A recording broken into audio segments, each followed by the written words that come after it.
Well, shalom, shalom. Welcome, welcome, world changers. Thank you, Hannah. That was beautiful, beautiful as always. Thank you for blessing us with your talent. Live music, folks, from Hannah. Live music every day. Today, we are going to do what we usually do here on the live stream. We're going to get into a critical thinking tip, or I'm going to talk about one of the fallacies to be exact. We have a stupid but funny segment. We also have a comment. I have one comment I'd like to speak to here.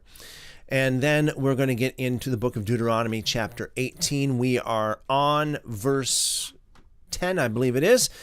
And so we're going to start with verse 10, and we're going to continue throughout the chapter. And we'll see as far as we can get.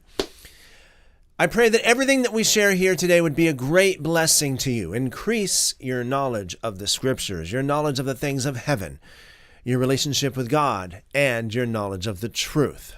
Amen, amen, amen. All right, well, let's see what we have in the live chat before we get into it. We have Calamento says shalom to all. Felix says hi. Chipmunk says shalom all. Al says shalom all on both platforms. Shalom, shalom. Welcome and blessings, y'all. Welcome and blessings multiplied to you and your families. Over there on Kick as well. W. Dill. Welcome and blessings. Chipmunk says, good job, Hannah. Thank you, Chipmunk. On behalf of Hannah, she is really plays very beautiful, isn't it? Yeah. So, anyways, guys, blessings multiplied to you and your families. I'm going to start out this time with the stupid but funny segment, and then I'm going to go into the critical thinking, and then I'm going to go into one comment tonight. So, if you're watching there, Mr. Z. I'm going to read your comment very shortly here, and we will talk about it. All right, so let's see what we got here for our stupid but funny segment. Church Bulletin Blooper.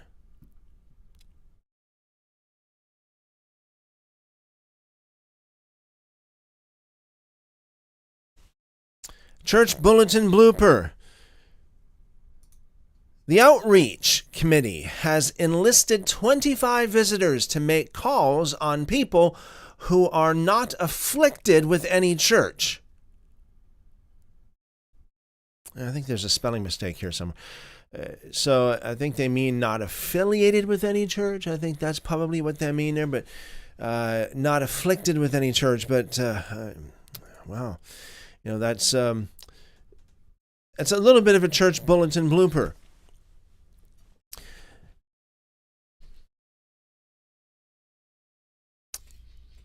Here we got a joke here.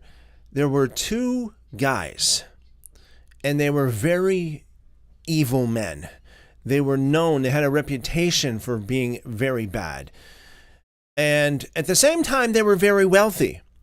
Okay? And one of them died, and so the other one, it was a brother, of course, the two brothers. So the brother of the deceased spoke to the pastor.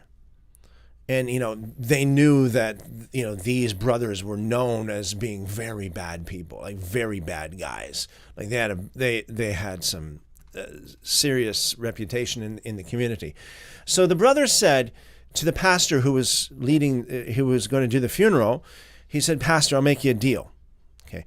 I will donate $2 million to your church as long as you say that my brother was a saint. I'll make you a deal. You say that my brother was a saint, and I'll donate $2 million. And the pastor said, deal.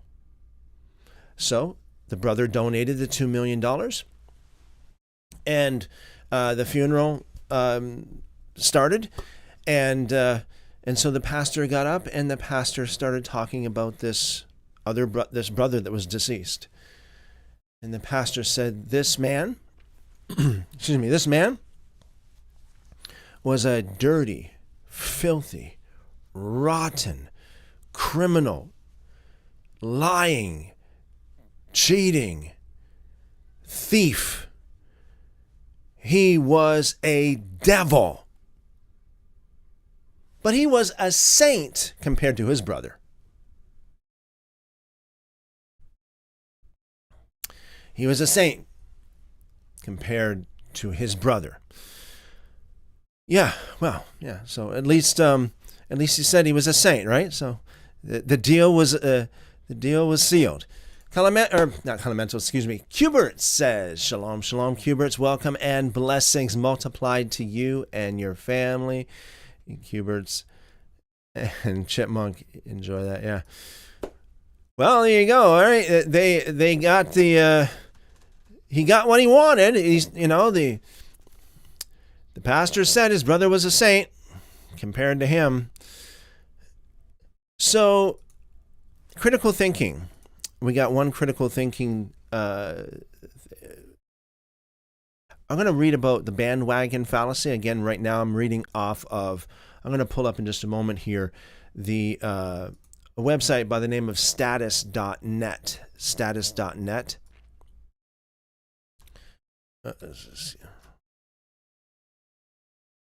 Hold on a second, guys.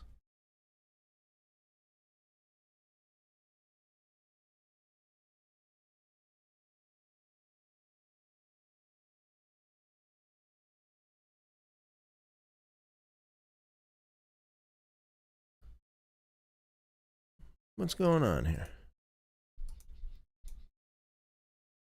Well, that's weird.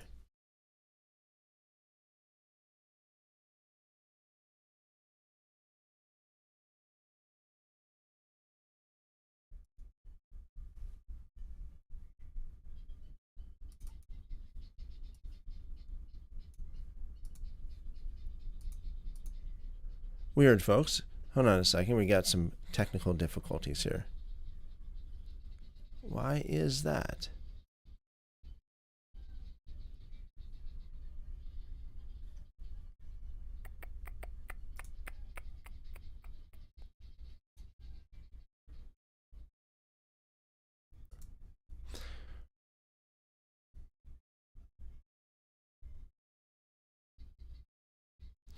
Give me a second, guys. It's just...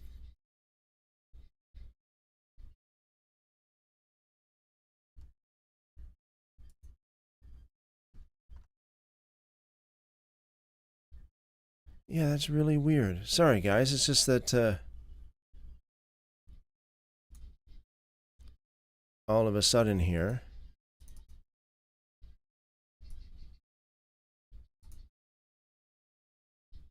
Oh, I think I know. I think I got it now. Maybe. Or maybe not.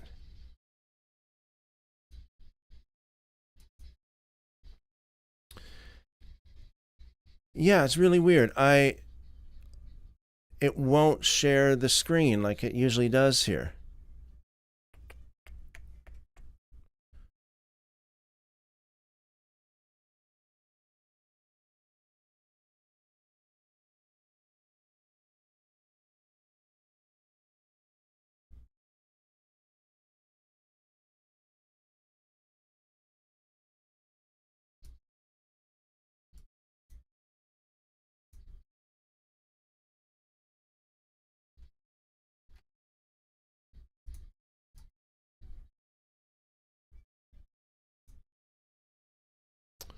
That's really weird. Sorry, guys. Hold on a second here. That is really weird.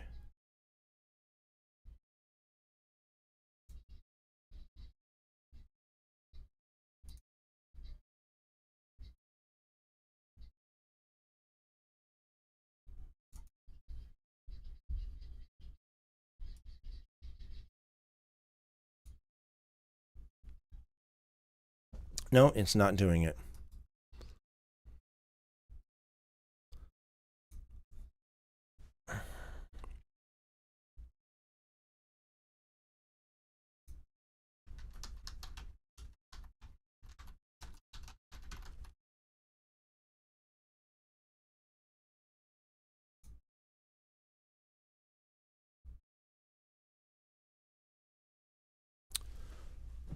Well, what's going on here? What's going on?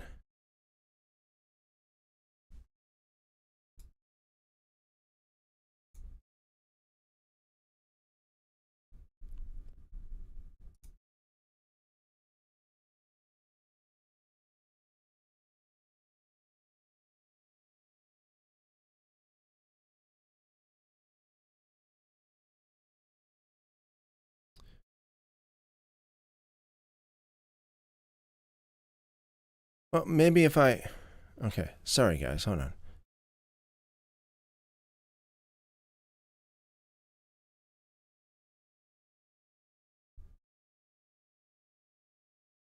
Okay, so that works.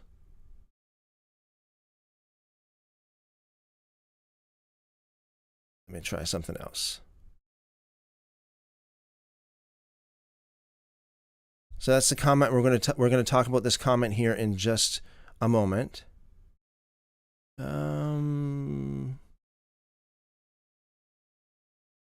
Okay.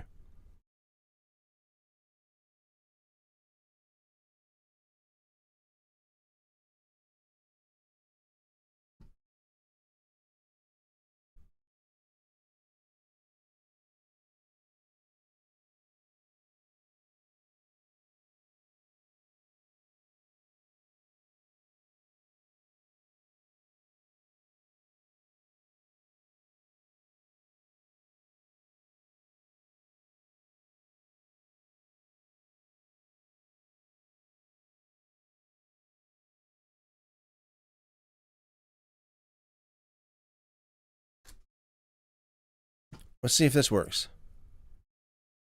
Okay. I think I got it, folks. Thank you for your patience. I appreciate that. Yeah, so we're going to talk about the bandwagon fallacy. This is an article off of status.net. It's called Examples of Common Logical Fallacies, and this is one of them, of course, the bandwagon fallacy. It says here, the bandwagon fallacy occurs when you assume that a proposition is true simply because a significant number of people believe it to be true. A lot of people are like this. They go with something just because everybody else is going with it. They don't think for themselves. They rather would let everybody else think for them, so they just follow the crowd, the bandwagon fallacy. It says popularity alone doesn't automatically make an idea valid. And using the number of supporters to justify a belief is a flawed argument. This fallacious reasoning can lead you to make poor decisions based on the appeal to common belief or the masses, the appeal to common belief or the masses rather than on logical and well-supported arguments. Yeah, so when we make an argument, we should be looking for good, logical, well-supported, evidence-supported arguments as opposed to just saying, well, this has got to be true because everybody says it is. An example of this is you might hear someone say, you should vote for this political candidate because everyone else is. In this case, the argument is based on the assumption that the majority's choice is always the right one. This appeal to popularity doesn't address the qualifications, experiences, or policies of the candidate, which makes the argument fallacious. Another example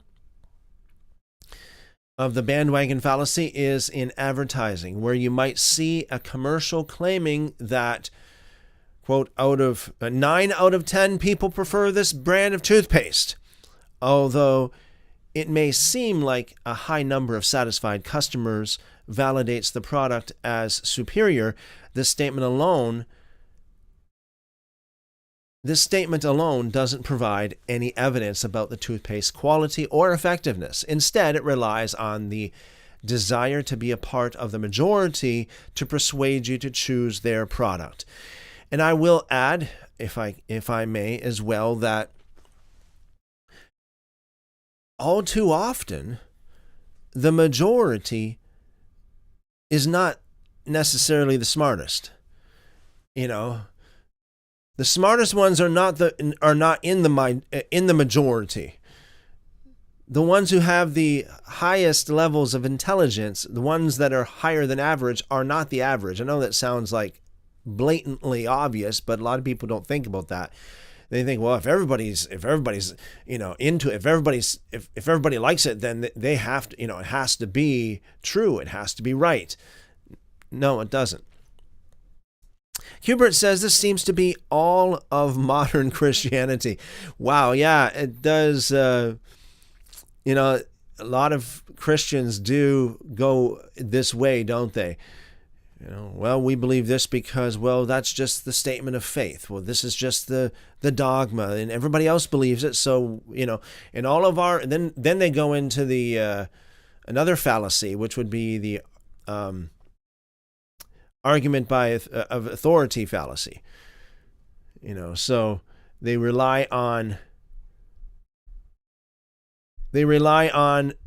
the quote unquote authorities making the decisions for them and thinking for them, as opposed to using their own brains, if you will. The appeal to authority fallacy. That's what I'm thinking about. The appeal to authority fallacy. Seek the Lord says, Shalom, Shalom. Seek the Lord. Welcome and blessings multiplied to you and your family. Okay, so we have that comment that I had up here earlier. Now, I appreciate comments like this. So we got Z, who says, I will call this person Z. Z says, John is written last. He is literally covering things the synoptics didn't focus on. Of course, there are different things.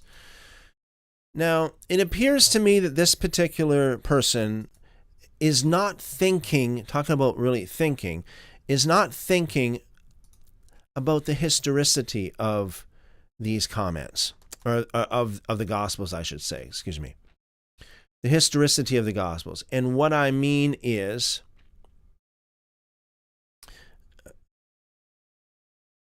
hold on a second here.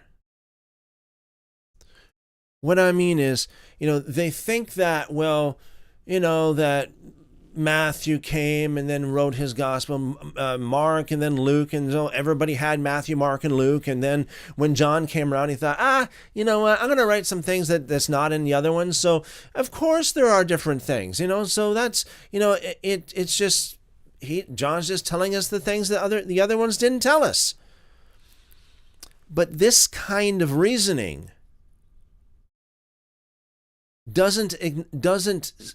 is blind to, or doesn't acknowledge, or ignores the fact that Matthew was written apart from Mark, and it was circulated within a different community. So Matthew was not written to be with Mark, and Mark was not written to be with Matthew, and Luke was not written to be with Matthew and Mark and John. How do we know this? This is history, folks, and it tells us exactly. It tells us explicitly in the Gospel of Luke. Maybe we should go and just take a peek at this just for a moment, because, I don't want to just say things like a lot of people just say things, but I'll show you. And this is very important to understand. And for all of you, I know that there are a lot of you that you're on the same page as I am, and but you might come across somebody like this, and you might have a discussion about this particular topic. So you'd say, Christopher, how would you answer somebody who says something like this? Well, this is how I would answer. You look at Luke, okay? Luke here, Luke chapter 1, verse 1. Notice, the things that an author doesn't say can sometimes speak louder than the things that the author does say. So what does the author not say here? Well, the author does not identify himself, number one. The title Luke was added later by church, I hate to say church authorities, but perhaps you could classify them as church fathers and or publishers, if you will, scribes, if you will, to one degree or another, who added this title at Luke on it. So the person who wrote this did not identify himself. That's the first thing we need to understand. You compare this with the epistles of Paul, for example. It's always Paul, an apostle of Jesus Christ, yada, yada, yada, to, so he identifies who is writing it and who his audience is. Here, we don't have the author being identified. He just goes right into it. Many have undertaken to draw up an account of the things that have been fulfilled. So this is an amazing statement right here. So he's acknowledging that there are many sources that came before him. There are many people who wrote about Jesus before him.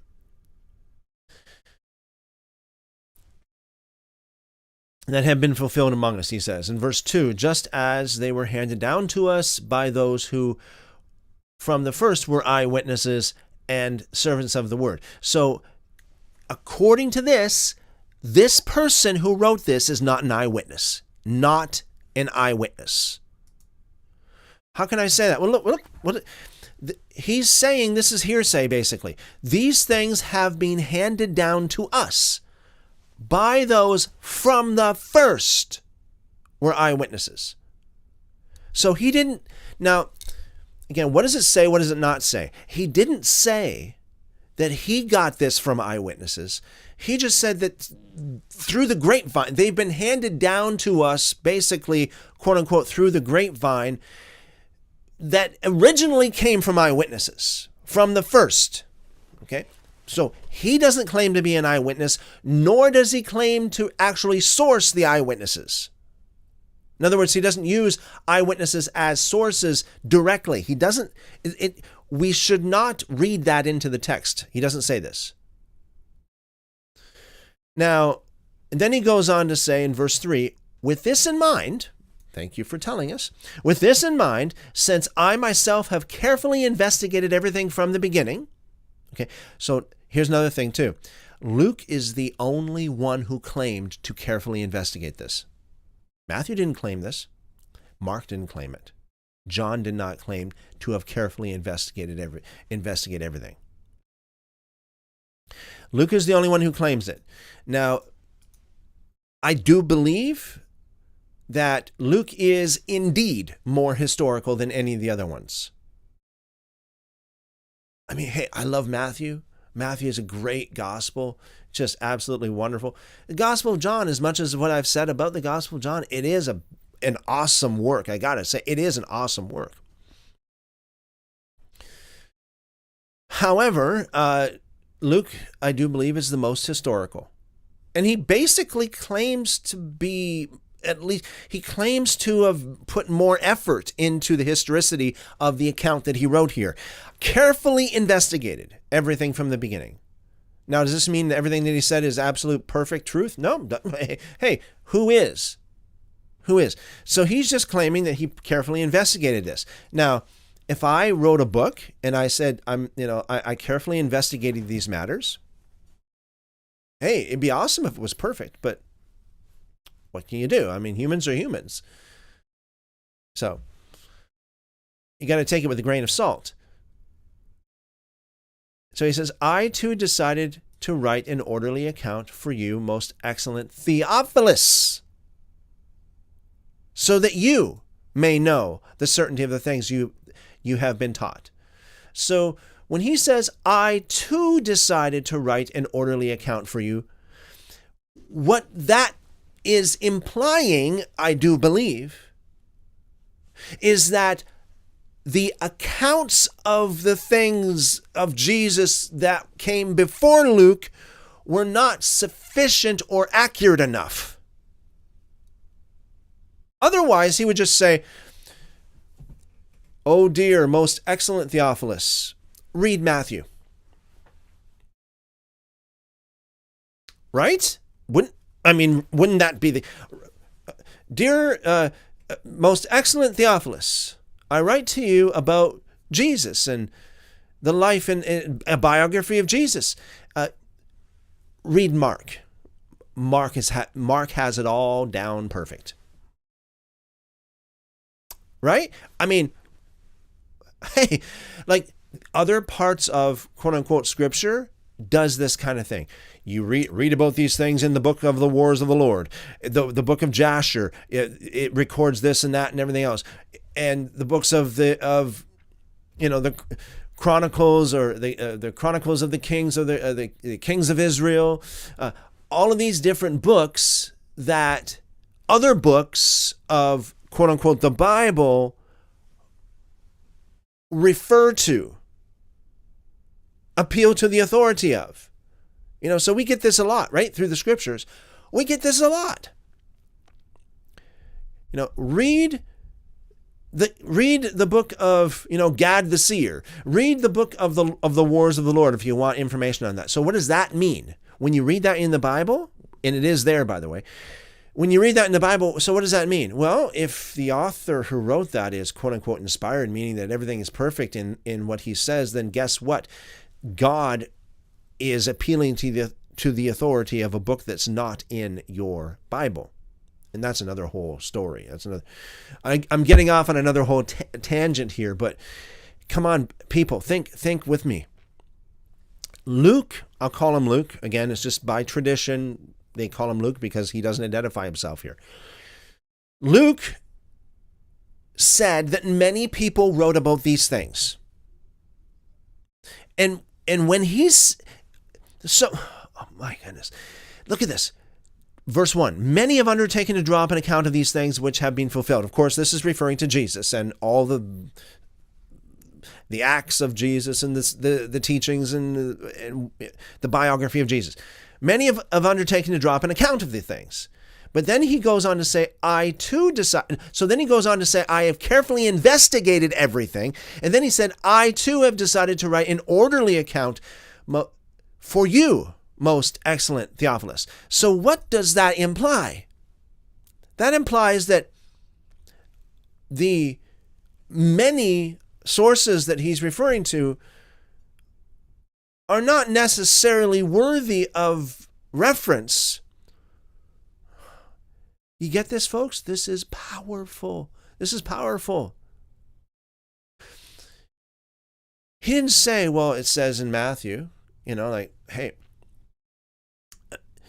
historians would tell us that Matthew was written about a decade before. Oh, no, excuse me, not a decade before. Mark was written about a decade before Luke. Matthew, now it depends on what, it is a little bit, there are some that believe that Matthew came a little bit after, but as far as I understand, it's, historians would say that Matthew was written before. And I do believe that that's true for a number of reasons. And I do believe that Luke came before John, because by the time Luke wrote his gospel here, he's saying many. He's got many sources here, or many potential sources that he's drawing from. Now, apparently none of them are worthy of referencing here. In other words, he doesn't say, oh, most excellent Theophilus, read this book, because this will tell you all about Jesus, because it's perfect, because it's accurate. See, he doesn't appeal to any book. Why would he not? I cannot think of any plausible or reasonable explanation as to why Luke would not reference any other book or steer Theophilus to read any other book, other than that he didn't believe that that there's any perfect account, and so he's trying to make a perfect account for Theophilus.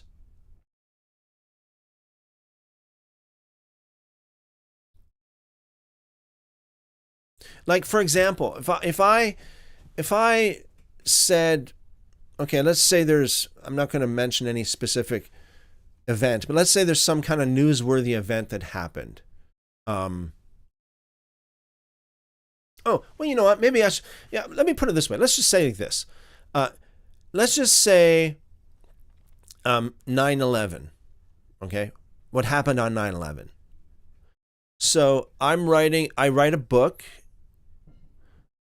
and I'm writing it to, actually not really a book per se, but it's a letter. it actually should say the epistle of Luke, because really it's an epistle and not a gospel per se. So if I write a letter to you and I put your name on it, and I say, many have written about what happened on 9/11, but I have carefully investigated all of these things, and I am writing to you to set in order. I decided to write an orderly account to you so that you may know the certainty of these things, the things that you may have heard of. So what does that say to you? I don't know what you're thinking, but me, it would say that Christopher is saying that, yeah, there's lots of other news, sources that report on what happened on 9/11, but they are not worthy of really going to, or else Christopher would say, hey, turn on channel this or channel that, or read this book or that book or whatever. But no, he doesn't go there at all. He acknowledges that many of them existed, many of them exists, many sources about what happened on 9/11, but Christopher says he investigated everything thoroughly, and he is writing he's writing an account, an orderly account, to put things in order for you. In other words, what Christopher is saying without saying it, say this without saying it, what Christopher is saying, he's saying is, all the other sources are not as accurate as need be, but my source is me, my own epistle to you, my own letter to you, my own account of what happened is the most accurate. So here you go. Here it is. I'm not referencing anybody else. I'm not referencing, all the other news outlets or any other book. I'm writing my own. So that should tell you that Christopher thinks that his is the most accurate and the other ones are not even worthy of mentioning by name. Right? So would not that be the case with Luke? I mean, it is what it is, folks. Look. Luke chapter 1. I'm only reading the first four verses here. So, what do we get from this? Luke gives us, well, not really us. I don't think he even thought that anybody else would get a hold of this apart from his original audience, which is one man, Theophilus.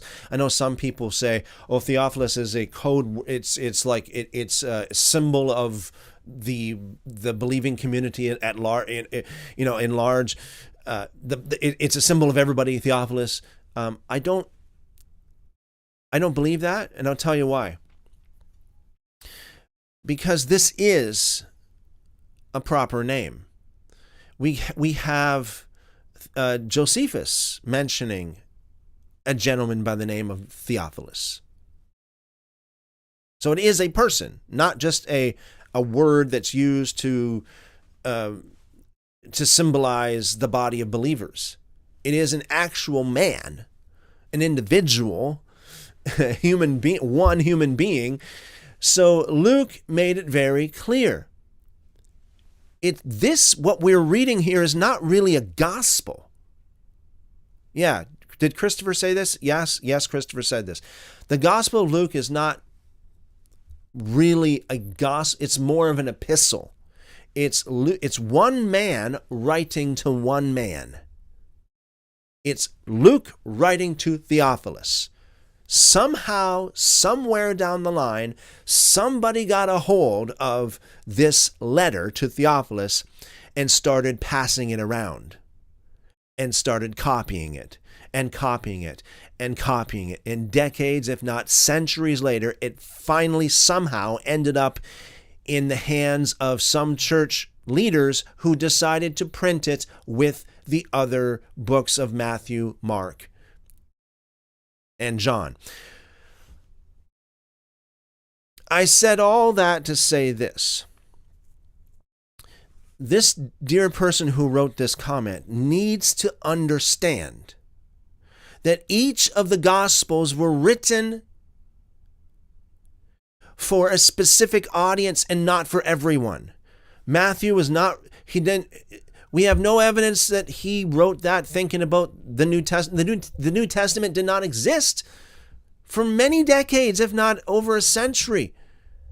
But actually, you could argue that the Gospel of Matthew was not even included in the New Testament until centuries later. Centuries later. You understand what that means? That means, and this dear Mr. Z who wrote this, you need to understand that there were thousands, if not perhaps millions, of people who only read one of the Gospels, maybe two of the Gospels. Why would they only read one or two? Because the New Testament did not exist. These books were in circulation in different areas, in different circles of fellowships. Matthew, of course, was written apparently to more of a Jewish or more of a Gentile audience that adopted Jewish worldview.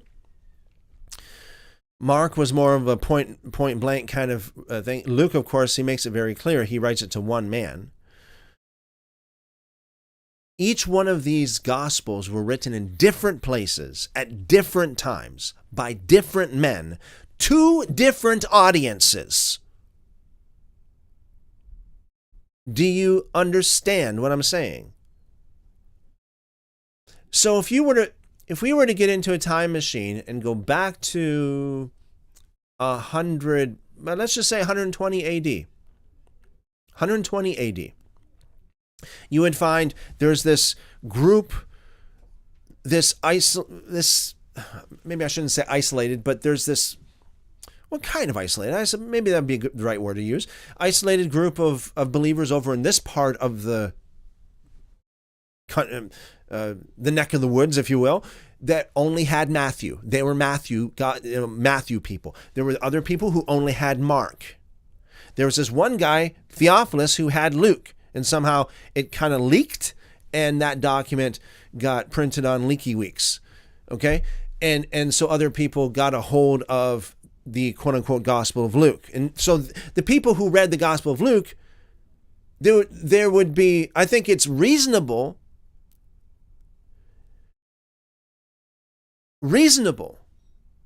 to conclude that many of the people who read Luke did not read Matthew, because they were written in completely different places to different people, and it took a long time for them to circulate and get around and then to overlap each other, and finally over hundreds of years to be printed together. So there'd be thousands, if not millions of people that only read Matthew, or only read Mark, or only read Luke, or only read John. You see where I'm going with this? So when this person wrote John is written last, he is literally covering things that synoptics didn't focus on. Of course there are different things. It seems to me like Mr. Z is saying that, hey, it's cool, it's acceptable that John didn't have much of the, didn't have a lot of the teachings of Jesus, or the Eucharist, or many of the key elements of Jesus' life, John didn't have. So he's saying, well, yeah, no problem. Because he's covering the things that the synoptics didn't focus on. This is assuming that John was written to supplement Matthew, Mark, and Luke, which is a false assumption. False assumption. There would have been many people who only read the Gospel of John. They wouldn't know about the Sermon on the Mount. They wouldn't know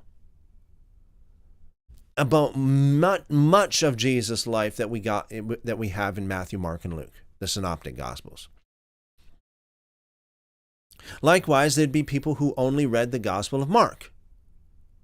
And they would not have had access to the Gospel of John. And even if they did, why would they read it? Because, hey, see, the only reason why, and this kind of thing here, this kind of argument boils down to the Bible canon again. Because the only reason why anybody would say something like this is to justify their irrational veneration of a Bible canon. In other words, they're saying, hey, John has to fit the rest of them. Because, well, after all, they're printed together and they're in the New Testament. Ignoring the fact that certain men chose to put John in there, where we have other believers, such as the believers that were found, the believers in northern Africa, who had the Gospel of Thomas, for example. That was part of their quote-unquote canon. And by the way, the Gospel of Thomas is more in line with the synoptic Gospels than the Gospel of John is. Oh, how dare you say that, Christopher? Check it out. Okay. Do the Mr. Z. I'll give you some homework. Here's some homework for you. Okay. So read through the Gospel of John, verse by verse, and highlight the verses that are in the other Gospels. They say about 93% of the Gospel of John is not found in anywhere else. 93% is not confirmed, not witnessed to by anyone else. Anyone, anywhere else.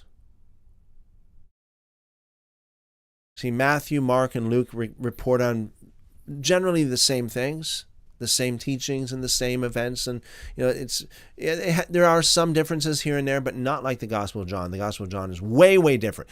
But then you take the Gospel of Thomas.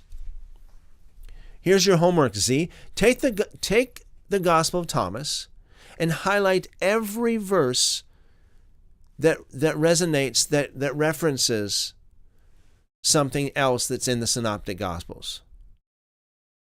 They say that about half of the Gospel of Thomas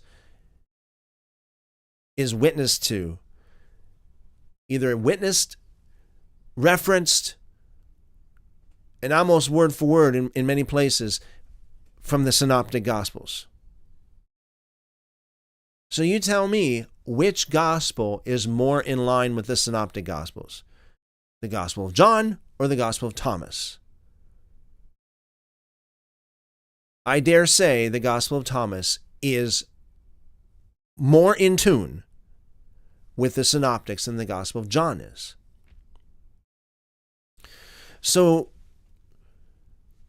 bottom line again, before I'm going to jump in the live chat here with you guys, anybody listening to this, if you got a question, feel free to drop that in the live chat. The bottom line is this. This is assuming that the people who read John actually know about Matthew, Mark, and Luke. And that's a bad assumption to make, because that's just not necessarily the case at all.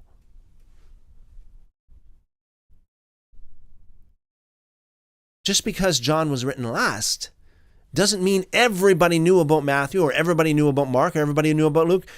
Doesn't mean that everybody knew about any of them or all of them. And considering the literacy rate in those days in that part of the world, I would dare say that probably most of them didn't know any of them. If you were fortunate enough to read the Gospel of John, you probably never had access to all the other Gospels, and you'd be very fortunate to have access to even one of them. especially in the early days. Because it would have taken a lot of time for these gospels to be hey, it wasn't, they didn't have the printing press, or it's not like somebody could click a few things on the screen and print out the Gospel of Matthew. No, you had to copy it by hand. And those who could read and write were very few. So it took a long time for these gospels to get around. So all of the things that are in the Gospel of John would have been pretty much foreign to the people who were used to the Gospel of Matthew, and vice versa. What you need to understand, Mr. Z, what you need to understand is that Matthew is not meant to supplement Mark. It's not like, well, it's just a different point of view. It's just a different, it's just a different testimony. It's like a couple witnesses. They're both saying the same thing, just in different ways. No, the portrayals of Jesus are very, if not almost diametrically opposed to each other. The Gospel of Mark portrays Jesus as a very human being. Where is any reference to divinity in the Gospel of Mark? The Gospel of Mark does not have a virgin birth. The Gospel of Mark does not have the great I am sayings of Jesus at all. Nothing like that.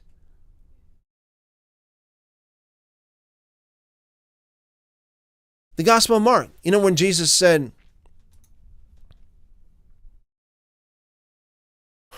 trying to think if there's anything.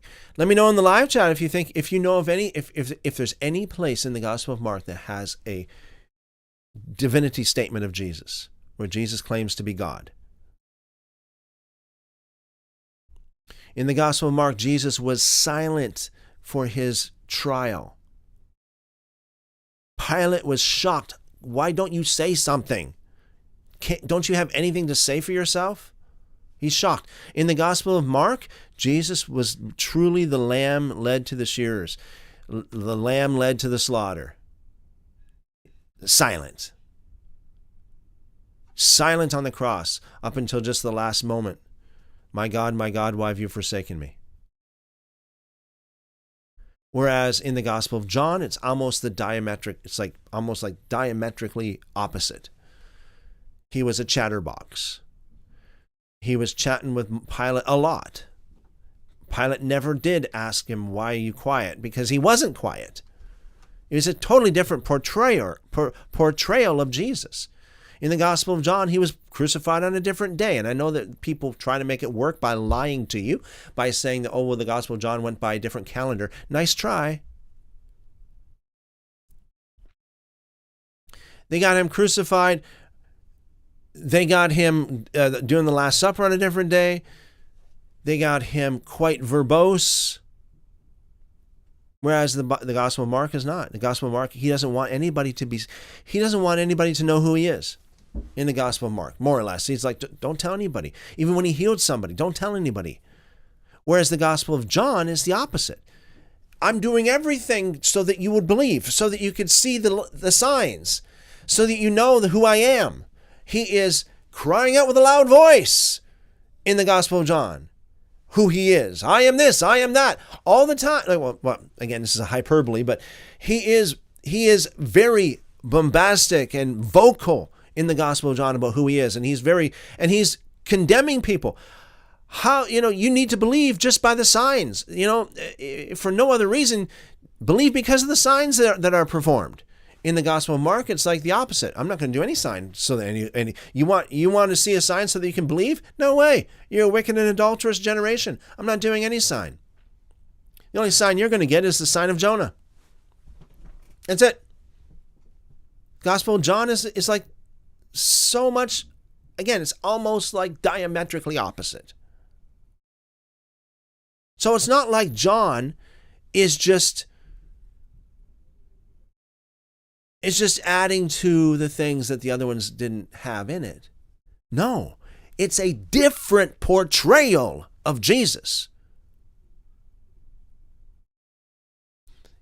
You get in a time machine, you go back to 120 AD, you meet people that only had the Gospel of John, and you try to tell them that Jesus didn't want to show anybody any sign. They'll be laughing at you going, no, what Jesus are you talking about?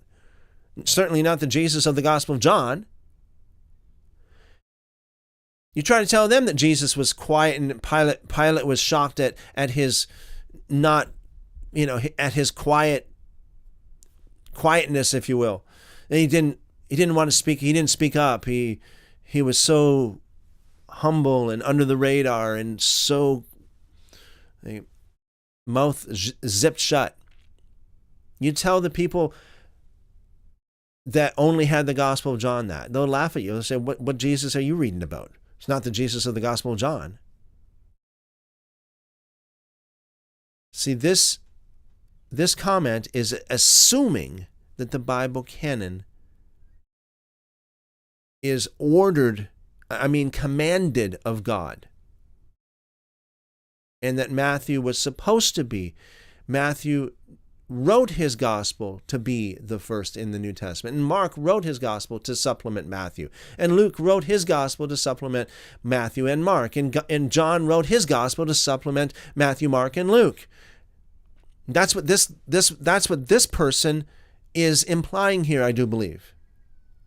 Which is false. False.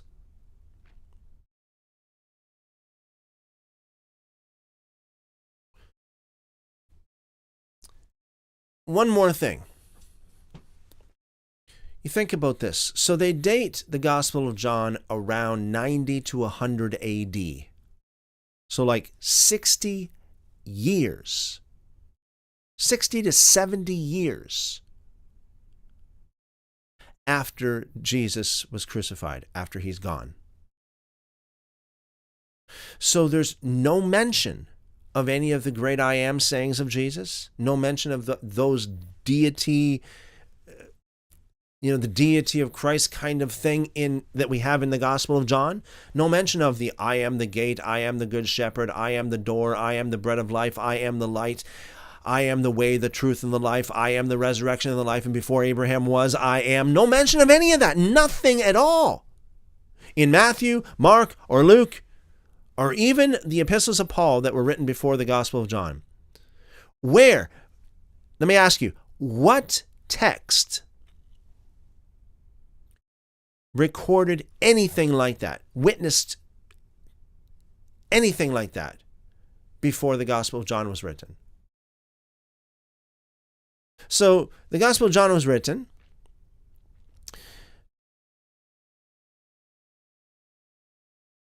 What do you think people thought about it at first? If there was no other text that was written with any of those great I am sayings in it, don't you think they would be like, wow, come on, this can't be. Don't you think they would? Okay, this is the best way to think of it. Who is it? Name a famous person that passed away about 70 years ago.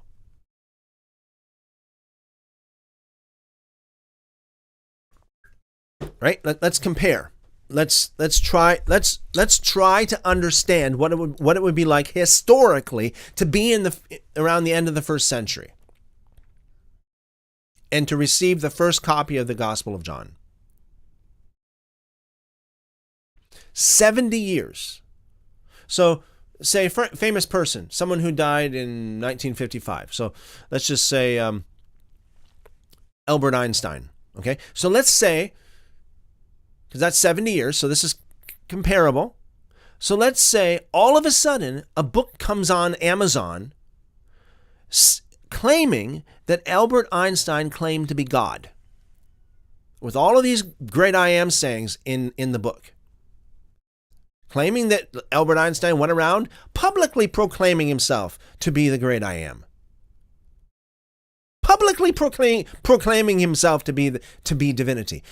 Now, what would you think about that book? I don't know about you, but I would look at, I'd be saying, what? This is new. This is something I don't know about. Like, if it's new, it might not be true, as they say. What's true is not necessarily new, and what's new is not always true. This is new information. Why didn't anybody else know about this? How can this be true? All these other books that were written about Albert Einstein for the past 70 years doesn't say anything about this. Don't you think most people would just go, yeah, okay, buddy. Yeah. So you're trying to say that Albert Einstein went around publicly claiming himself to be the divine I am? What do you get? So we have no other source. For the past 70 years, since Albert Einstein died in 1955, no other source that ever claimed anything like that. Don't you think that they'd be like, don't you think most people would say, yeah, right. Like,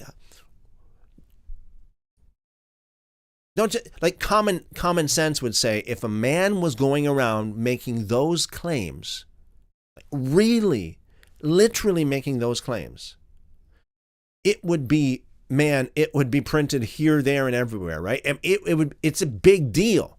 It's huge. It should be something that's in all of the books about Albert Einstein for the past 70 years. Right? And if a book didn't have it in there, then how can that book be accurate if it's true? If it's true that Albert Einstein went around saying, I am the shepherd, the good shepherd, I am the way, the truth, and the life, I am the great. Before Abraham was, I am. I am. You know, the great I am. So if that's true, if he went around publicly proclaiming that, and if no other book, how can it ever be? How could that ever, how? If no other book for the past 70 years had that in there about Albert Einstein, and if it's true, don't you think all those books would be like, yeah, oh, these guys who wrote biographies about Albert Einstein, they don't know the most important thing about Albert Einstein. So how can you trust the rest of it? Like, so they don't even know the most important thing, that he claimed to be divine? You see where I'm going with this? You see what this is the problem. If John was written last, and there's no other book that was written before him that has any of those sayings, like they say 93% of the Gospel of John is not found anywhere else. Why? John didn't say, I want you to staple my book on the back of Luke. He didn't say anything like that. He didn't mention any other sources like Luke did. Nothing. He didn't say, like how Luke said, there are many other sources, but I'm writing to put it all in order for you. He didn't say that at all. He could have said, there are many who wrote about this, that, and everything, so I'm not going to write about that now because you all have them all. You all have all these books already.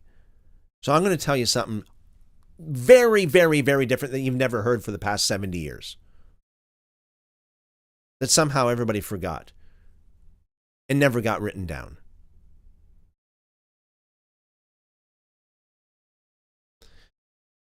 Did he say that? Of course he didn't say any of that. So that's the problem with this. And again, so if the Gospel of John was not in the Bible canon, nobody would be saying this. Nobody would be fighting for the harmony and the inerrancy and the no contradictions between the Gospels. Nobody would be fighting about that at all if there was no Bible canon. And if it was, if we had those books in the very same format as they had it in the first century, meaning these books existed separately, individually, And there was no Bible canon, so there's no incentive to try to make Matthew, Mark, Luke, John, or any of the other ones perfect and without contradiction. No incentive whatsoever. It comes down to the Bible canon. People get their nose so out of joint just because I question Paul. If I question Justin Martyr, if I question Justin Martyr and his writings, who's going to get their nose out of joint? If I question the Gospel of Thomas, who's going to get their nose out of joint? If I question Polycarp, who's going to get their nose out of joint? Nobody. Virtually nobody, unless you might have the odd fanboy of Polycarp somewhere. But virtually nobody. Nobody would have a problem with me saying, well, you know, Justin Martyr is not perfect. Not everything that he wrote is Word of God. Nobody would have a problem with that. But if I say something like that about Paul, oh, I'm a blasphemer. Why? Because I attack what they think is God. But it's not God. It's the Bible canon. They make the Bible canon their God without any evidence. Without any evidence. Anyways, see what we have here in the live chat before we get into Deuteronomy. Deuteronomy. It is so important, folks. The more I see it, the more I'm looking at it and going, wow, this is like the hot issue of the day. Bible canon. 3, Bible canon, number 1. Well, actually, in no particular order. Bible canon. 2, figures of speech. 3, free will, or predestination, or determinism, as some people would put it. Those 3 things, man, I tell you, they're at the core of every major dispute. Everything. It is just amazing. By the way, folks, we have on Tuesday, this coming Tuesday, we have, Lord willing, a special guest. We have Pastor Artur Pawlowski. Now, he is billed as, they do claim, check it out for yourself, folks, and correct me if I'm wrong, but Artur Pawlowski is viewed as the most persecuted pastor in Canada. So this will be June 3rd at 12 noon sharp. Eastern time, that's New York time. 12 noon sharp. We're going to have Pastor Artur Pawlowski with us live, and so in the live chat's going to be wide open for you guys. If you have any questions for this dear pastor, write them down and get ready for June the 3rd, because Lord willing, we'll have him on, and I'll be asking him all these questions and your questions as well. All right, folks. Craig says, shalom, shalom, you guys. Blessings to you and your loved ones. Thank you, Craig. Shalom, shalom, and blessings multiplied back to you and yours.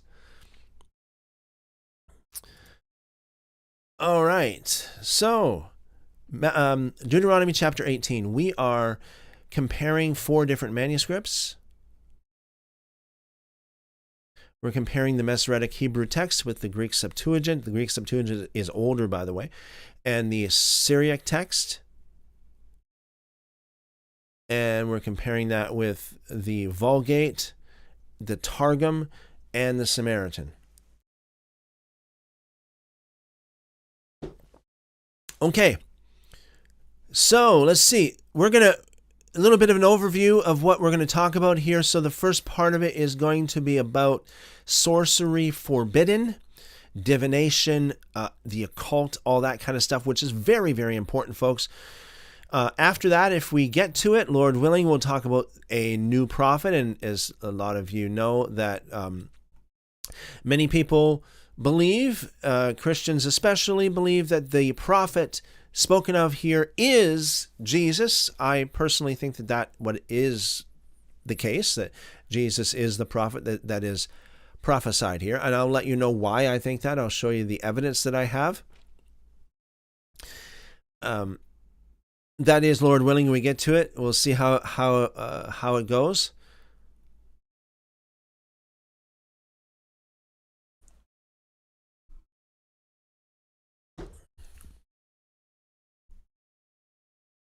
So I want to make sure, yeah, I am live on multiple platforms here at once. I am live on Kick, Facebook, Twitch, DLive, Rumble, Instagram, BitChute, X. Okay, so we're going to start out where we left off yesterday. Deuteronomy chapter 18, verse 10. Deuteronomy chapter 18, verse 10. From the Masoretic text, this is the WEB translation, translated from the Hebrew Masoretic, which is the text that is used for most English translations. Again, talking about the bandwagon fallacy. I don't believe that the Masoretic text is the most accurate of all of the manuscripts, by the way. It's definitely a treasure and definitely something you don't want to miss. Definitely something you want to have in your, in your library.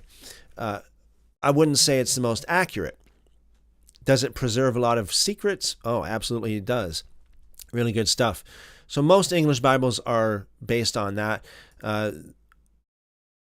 Then we also have the Septuagint.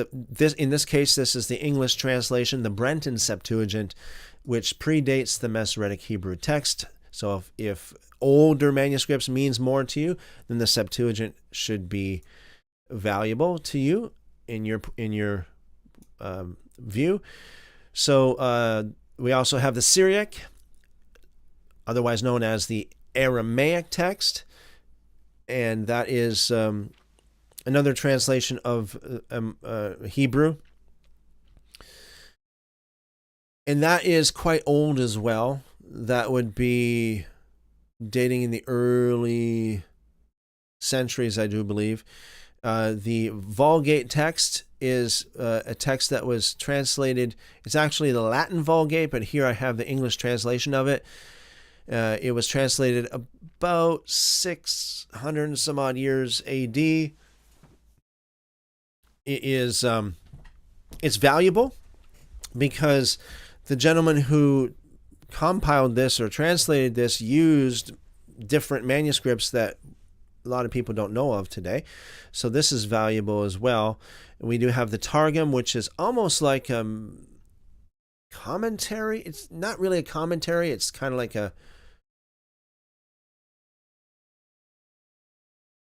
it's almost like, like the Message, but it's almost like a paraphrase translation kind of thing with added interpretation in it.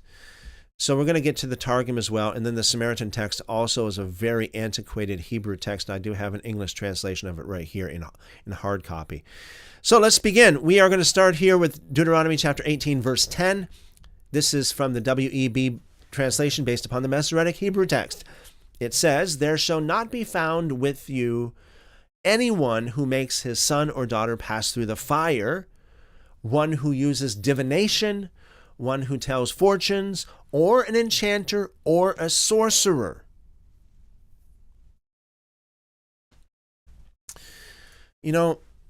I think it's pertinent for me to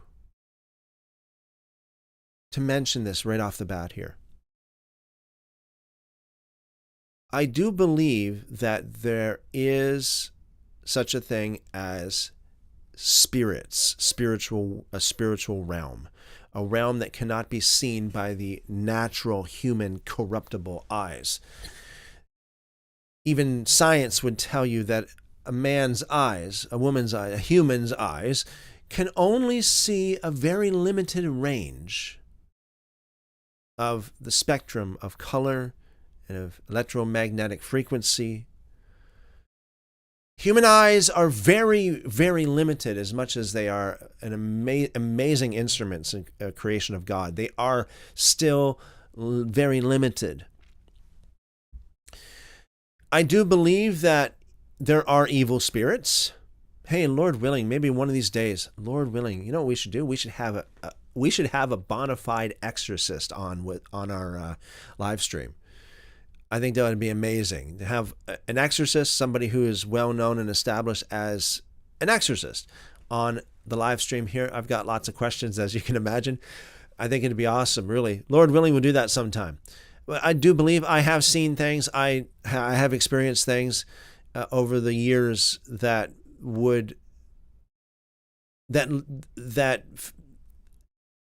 causes me to believe what I believe. That it makes me who I am.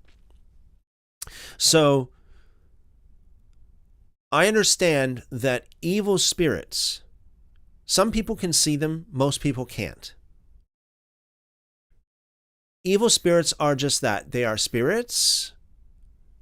They are of a spiritual nature. And I do think it's important to understand as well that spirit is not imagination. Although imagination is a link into the spiritual realm, spirit is not imagination. There is a spiritual material that is tangible, that's not just a figment of your imagination. And I do believe that God exists, that he is the greatest and the most powerful spirit of all, because God is a spirit. He is the holiest, greatest, most powerful, beautiful, amazing, great spirit of all. He is greater than the universe. And that is to say a lot, because I know that there are astrophysicists even today that are arguing how big the universe is. And there are some that would say that the universe is perhaps even infinite. Like there is no measurement of the universe. It is can you imagine? I usually don't drop names, but I'll drop a name here. There is a physicist by the name of Brian Cox, and I've heard him say this many times over, that the universe could be infinite. Like infinite in size, that is, that there's no end to it. So even scientists such as Mr. Cox would say something like that. I do believe that God is greater. I do believe that God is greater, and that he is on the throne, meaning that he is ruling. He is in power. He has put laws in place, such as what we just read here. And I think it's very important. And you know what? I think this is very important to talk about. Several months ago, we did a live stream about, I can't remember exactly what the title was, because we do how many, over 1,000 probably a couple thousand live streams by now. At least well over 1,000 live streams. I can't remember exactly the title of it, but we did a live stream about the occult, Ouija boards, and that kind of thing. So if this intrigues you, what I'm talking about, if you want to know more information about that, please do search my YouTube channel for that video. Go on my YouTube channel and search for occult or Ouija board. Sometime in, I think it was 2024 that we did that live stream. We went into a great amount of detail, but I'm going to touch on some of it right now because we're here. We're right here in the Torah, Deuteronomy chapter 18, verse 10. So I do believe that God is great, and I think that that's an understatement. He is so great. And he has put laws in place, the laws of the universe, the laws of nature, the laws of mathematics, the laws of thermodynamics, the laws of physics are all laws that he created. They're laws of order. And it doesn't matter whether you believe or not. Those laws are in place. those laws are executed. If you run super fast 25 miles an hour into a brick wall, please don't do that. But if you do, the laws of physics dictate that you're going to hurt very bad, whether you believe it or not. I know there are some Nimnus that have built over the years wings like a bird, and they jump off of buildings. And unfortunately, these people, in their unfortunate and not very smart decisions, they have either suffered greatly because of it or even cost their own lives because of it. You died because of it. It doesn't matter. You can believe that you can fly like that, but it really, belief doesn't really have much to do with it. It's the laws that God put in place. So these laws are like that. It doesn't matter whether you believe these laws or not. If you mess around with this stuff, if you practice any of these horrific things, if you practice any of this evil, you are going to pay. God will make sure that you do. It's because it's just like it's a law.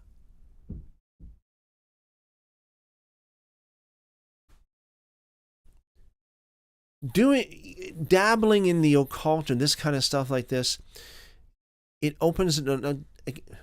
Please don't misunderstand me, misread me, misquote me. I'm not saying that every single person that ever tried a Ouija board or dabbled in the occult or anything like that is full of demons. I'm not saying that. I'm not saying that every single person that did any of this kind of stuff has any evil spirits at all. I'm not saying that. What I am saying is this. This is a law that's in place. Just like the laws of nature and the laws of physics. Whether you believe it or not, if you practice these things, you welcome evil. You welcome evil.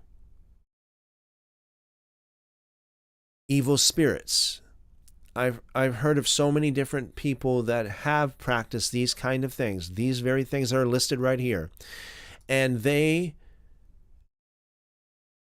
have testified how they were so full of fear, so full of mental illness. Voices telling them to do horrific things.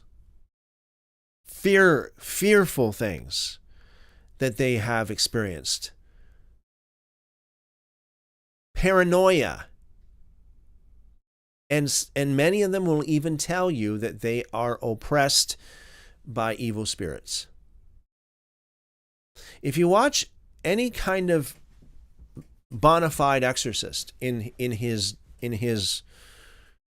line of work, in action, you'll notice that most of these exorcists, what they would do when they're speaking with a spirit, an evil spirit, they will ask the spirit what gives them legal right. What gives that spirit legal right to come into this person, to possess this person, to oppress this person?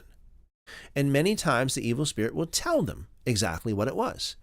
And many times it's something like this. Many times it's something just like one of these. What's listed here, not just in this one verse 10, but in other verses here that follow as well. Because this is how it works, folks. When you practice this kind of stuff, evil spirits have a right over you. They have legal right to oppress you, perhaps even possess you, because you have given them legal right by dabbling in this kind of stuff. You have given them So it's like God is like the judge. And an evil spirit can go, or even some, like God himself, as we read it in the book of Job, can call an evil spirit. And also as well in the story of Micaiah, where we have God calling an evil spirit to go and oppress, lie to, and destroy somebody because of something that, and this is not everything, but of course this lists a lot of them, because of something that somebody did that could give that evil spirit legal right. It's like legal ground. You do these kind of things, you sign over the deed of your mind, the deed of the property of your body to evil spirits. You sell your soul, if you will. You sign over your psyche to evil spirits. You may not do it consciously, but you do it. Because when God said, don't do this, and you do it, that is a transgression of his law. And when you transgress his law, it gives right for the evil spirits to come to you and to wreak havoc in your life. If you think that you have an evil spirit, if you think that you're oppressed by an evil spirit, what you should do is, it may be one of these, or it may be something else. There literally could be hundreds of things. This is some that are listed here in Deuteronomy chapter 18. But one of the first things I would recommend that you do is determine, at least try to ascertain why that spirit is there. What right does that spirit have to be there? If the spirit has no right to be there, then cast the spirit away, and the spirit has no right to stay, so the spirit must go. But if the spirit does have right to be there, you're not going to get very far trying to cast it away, because it has right to be there, legal right. So in a sense, for example, in the book of Job, when God called Satan himself to go and oppress Job, Satan had legal right over Job. Job could be saying, I command you to go away all the time, but it doesn't matter, because Satan had God's word that he is to be there, and he has a certain boundaries that he must respect, but he had legal right to be there. You might say, well, in the story of Job, what did Job do that gave the devil or Satan legal right over him? I think the answer is found in the last chapter of Job, Job chapter 42. I believe it was, if my memory serves me correctly, it's verse 5, in which Job admitted to his pride per se, and so he humbled himself. So really the whole story about Job was simply pride. Remember in Deuteronomy chapter 17 how it speaks against pride? So pride in and of itself can be a reason that an evil spirit can afflict you. Just pride, simply pride. As Job had. Now God knew what he was doing. He sent Satan to Job. And yes, Job went through hell more or less. But it was for a good reason. At the end, Job was much better off than he was, before it all started. He was much better off in the end. He was purged of his pride. His pride was expunged. He learned a lot of things. He learned a lot of things about God and about his friends. He was blessed over and above that which he had to begin with. So at the end, it was all fine and dandy, really. So God knew what he was doing. So when Satan comes, or the devil comes, or a demon comes, you must ask, what right does it have to be? What right does it have to be here? If it's in a place that you're, maybe it's a house or an apartment or something, perhaps something that was done there by somebody else, or maybe even yourself, I don't know, but somebody did something that would give this evil spirit legal right. Now, if someone's possessed by an evil spirit, meaning that an evil spirit is in you, again, it has to be determined, how did that evil spirit get in there? What did you do? Or perhaps even something that someone else did that was transferred down to you that evil spirit was riding on the tail of. So God is always on the throne. He's always passing judgment. And that judgment is not always negative. That judgment can be positive. That judgment can be positive for you. Every blessing you get from God is a judgment from God. It is, because you see, in a court case, a judgment from a judge can be either for you or against you. If the judgment is for you, well, you get what you ask for, right? And if you ask for good things, if you ask for what you want, you get what you want. That's the judgment of the judge. The gavel falls and boom, you got it. You got what you asked for. That's a judgment, and that's in your favor. That's a blessing. But judgments, of course, the word itself, I know, has a negative connotation. So judgments don't always mean positive. It can be negative. But whatever the case is, God is on his throne, and judgments are always being passed down from the throne of God. I pray that every one of you listening to me, every one of you are experiencing positive judgments, that God is blessing you. If you are not, I pray that God would be there with you, show you what it is that is giving the enemy legal right, so that you can either repent or you can change the situation. You can tear up the deed somehow. Tear up the deed, figuratively speaking, the deed that the enemy has over you. So, as we read through this, you might say, well, what does this, how does this apply to us? How is this,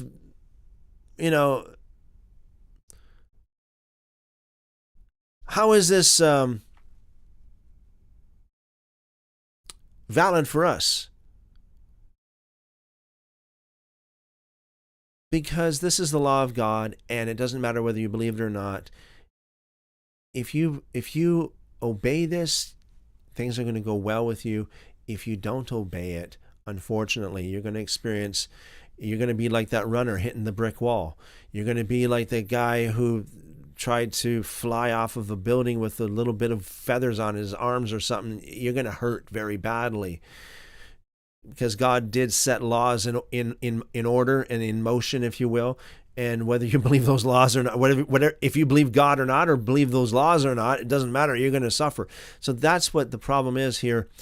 Well, hopefully it's not a problem, but that's the situation here. These laws, especially here in Deuteronomy, again, I do put a high degree of authority on the book of Deuteronomy, especially when Yeshua is using it so much.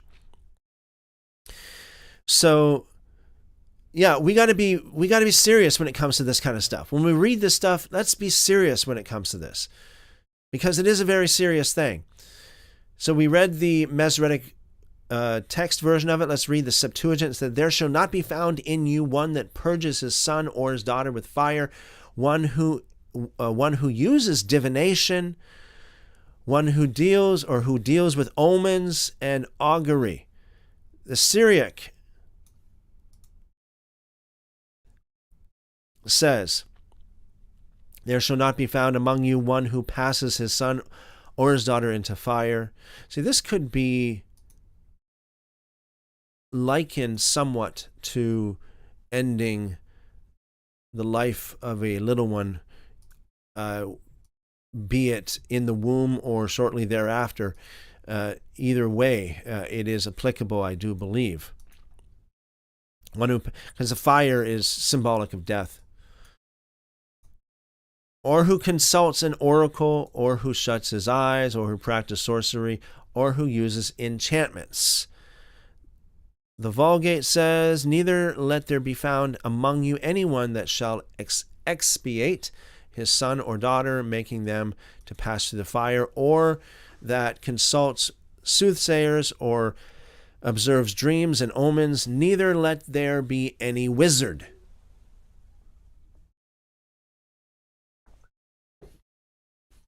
The Targum. Okay, I'm going to pull this up here. The Targum, chapter 10, or chapter 18, verse 10.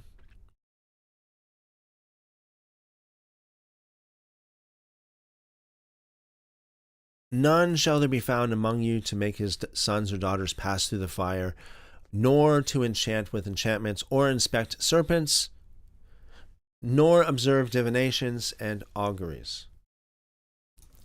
Samaritan says, there shall not be found among you anyone who makes his son or daughter pass through the fire, who uses divination, who practices witchcraft, who interprets omens, who is a sorcerer.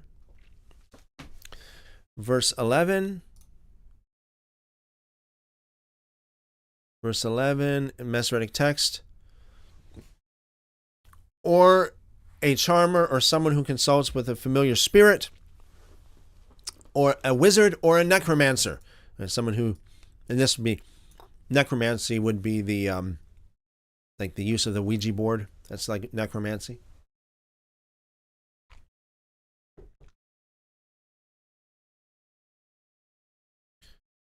Septuagint, a sorcerer, employing incantation, one who has in him a divining spirit, an observer of signs, questioning the dead.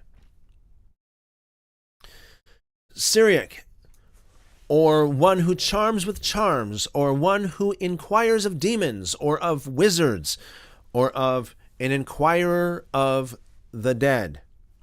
Vulgate, nor charmer, nor one that consults pythonic spirits, or fortune tellers, or that seeks the truth from the dead.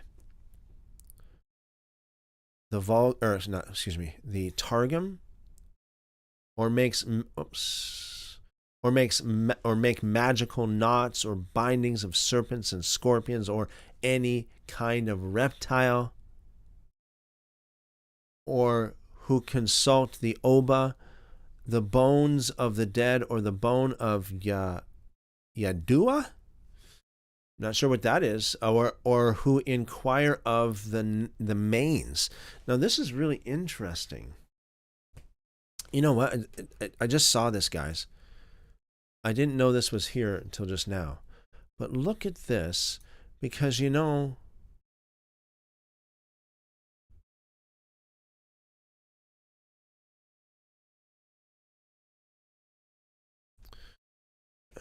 I'm just trying to think here before I say it.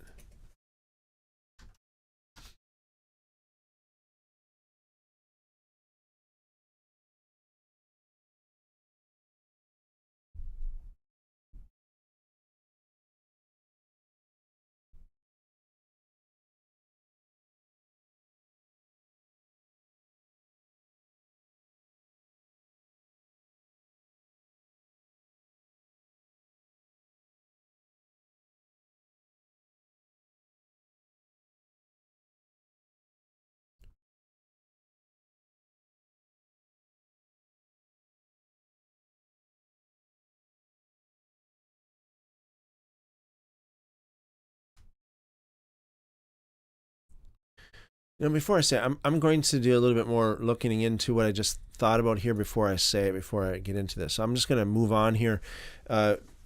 Samaritan text, verse 18. So this is verse 11. It says, who casts a spell, who asks a medium or a spiritist, and who calls up the dead. Okay. Verse 12.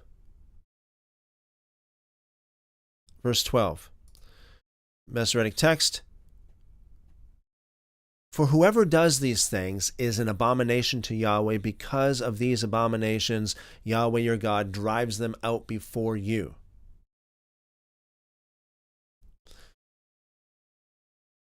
Verse 12, Septuagint. For everyone that does these things is an abomination to the Lord your God. For because of these abominations, the Lord will destroy them before your face. So what is this talking about? Cast them out before you, drive them out before you, destroy them from before your face. I think this is talking about the conquest of Canaan, meaning that these people that the children of Israel are driving out of their land, they are losing their land because of these practices. And the children of Israel are coming in to take the land because not that they are a great people necessarily, but rather it's because of the evil of those who dwelt there before. Verse 12 of the Syriac, because whoever does these things is defiled before Lord Jehovah your God, and because of these detestable things, Lord Jehovah your God destroys them from before you. The Vulgate says, for the Lord abhors all these things, and for these abominations he will destroy them at your coming. So that's an interesting statement, at your coming. Now, I understand that this would be like the coming of the children of Israel into the land. So the coming of the children of Israel in the land means judgment. Now, again, could this very same concept be carried over to the term of the coming of the Lord, meaning not necessarily a physical appearance, rather, but of judgment, the coming of the Lord.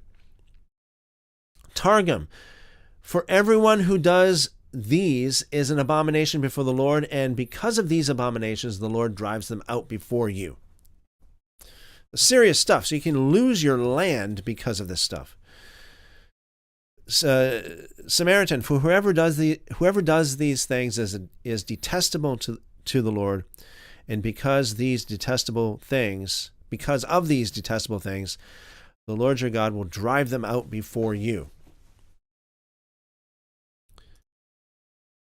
Verse 13, I'm going to do both at the same time here, 13 and 14, since 13 is so short.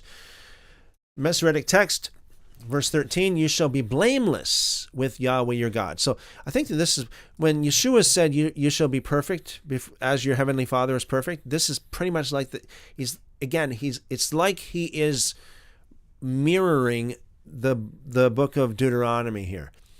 Because Yahweh, your God, is the Father, so you shall be perfect even as your Father in heaven is perfect, which is likely an allusion to this verse from Jesus. Deuteronomy 18:13, you shall be blameless with Yahweh, your God. For these nations that you shall dispossess, listen to those who practice sorcery and to diviners. But as for you, Yahweh your God has not allowed you to do so. Septuagint, you shall be perfect before the Lord your God. There you go. It's even closer to that what we find in the Gospels about Yeshua's teaching. You shall be perfect before the Lord your God. Verse 14, for all these nations whose land you shall inherit, they will listen to omens and divinations, but the Lord your God has not permitted you to do so. Has not permitted you so to do, I should say. The Syriac says, verse 15, be perfect before the Lord Jehovah your God, because these nations which you are possessing are listening to demons and to fortune tellers, but Lord Jehovah your God has not so allowed you. Vulgate, you shall be perfect and without spot before the Lord your God. These nations whose land you shall possess hearken to soothsayers and diviners, but you are otherwise instructed by the Lord your God. Targum, you shall be perfect in the fear of the Lord your God. So it adds this fear in there. You shall be perfect in the fear of the Lord your God, For these nations which you are about to dispossess have listened to inspectors of serpents and enchanters. So this is consistent with what we just read here earlier in the Targum. So you don't find this inspectors of serpents in other texts. It says, but you are not to be like them. The priest shall inquire by Urim and Thummim. That's the lights and perfections. Perfections. And a right prophet will the Lord your God give you. Wow. So right there it goes right into this the next section, actually talking about the prophet. Very powerful. Deuteronomy chapter 18, verses 13 and 14. From the Samaritan you shall be complete before you, the Lord your God. For those nations which you all dispossess them. So again, this is in the past tense. Which you all dispossess them. Well, present tense perhaps, but not future like how it says in the rest of the manuscripts. So again, sorry guys, but again, the Samaritan text goes into a different tense. And I wonder why. So listen to this. For those nations which you all dispossess them, listen to the soothsayer and the diviners. But as for you, the Lord your God has not allowed you to do so. Okay, see what we have in the live chat before we get into it. Okay. Chipmunk says the things we say manifest negative things or positive things. I think there was a bigger reason why Jesus warned us about what we say. It can open doors. You're right, Chipmunk. Words are very powerful, that's for sure. It's very sure. Words can activate angels and words can activate demons, if you will, depending on the circumstance as well. Yeah, it's very powerful. Chipmunk says it's big. There is the answer. I can't imagine the universe. And if there is bigger than the universe, God has made the pattern of fractals all through nature and what we can observe in space. Imagine galaxies as body cells. They make up the universe, and universes make up bigger things, and so on. Amazing thought, Chipmunk. That is really, really amazing. I actually had the same kind of thoughts as well, because these, like the solar system, for example, it's almost like an atom, right? In a galaxy, yeah, it's an amazing thought. Can you imagine if the solar system is just like an atom in another molecule? In a cosmic molecule of in another universe or another organism or material or something like that. It's an amazing thought.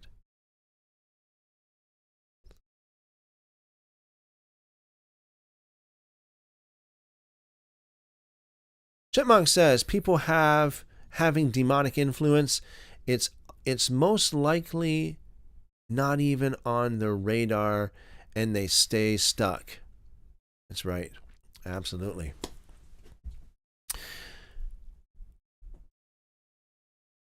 Yeah. A lot of people, I think that they stay in this state of emptiness. They don't even know they're empty. I can say that because I've been there, right? I can remember in 1992, in August of 1992, when that book that I sometimes refer to, I'm not sure if it's here, I don't think it's here now, that I read that book, and it's the first time I experienced what I believe to be the born-again experience. I didn't even know what it was before. I didn't know, when it happened to me, it's like, oh, this is it. This is what, it's talking about. This is what it's like to be filled with the Spirit. I didn't know that I was empty until I was filled. because you don't know what you got until it's gone, but the opposite's true as well. You don't know what you're missing until you have it. In order to appreciate the light, you need to know what darkness is. So, and you don't know you're in the dark if you've never seen the light. You just don't know. So that's the problem with a lot of people. They don't know they're empty. They don't know that they're oppressed because literally they don't know any better. They don't know they're oppressed. They're in the dark. They don't know that they're being led by certain spirits because literally they don't know any better. Yeah, all right. So anyways, guys, that'll be it for tonight. Remember here just before we close out here that this coming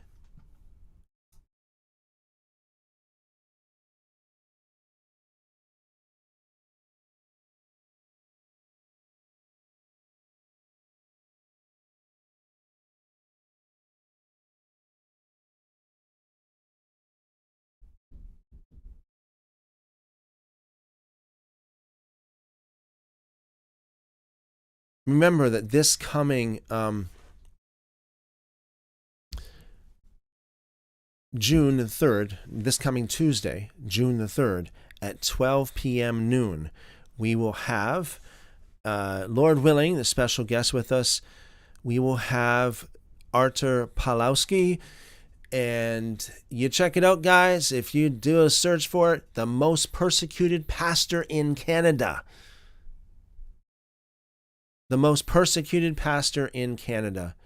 He was in prison multiple times. One of those times, he actually wrote a book called Lions Don't Bow. Lions Don't Bow. Right. All right. So you don't want to miss that. Make sure that's on your calendar.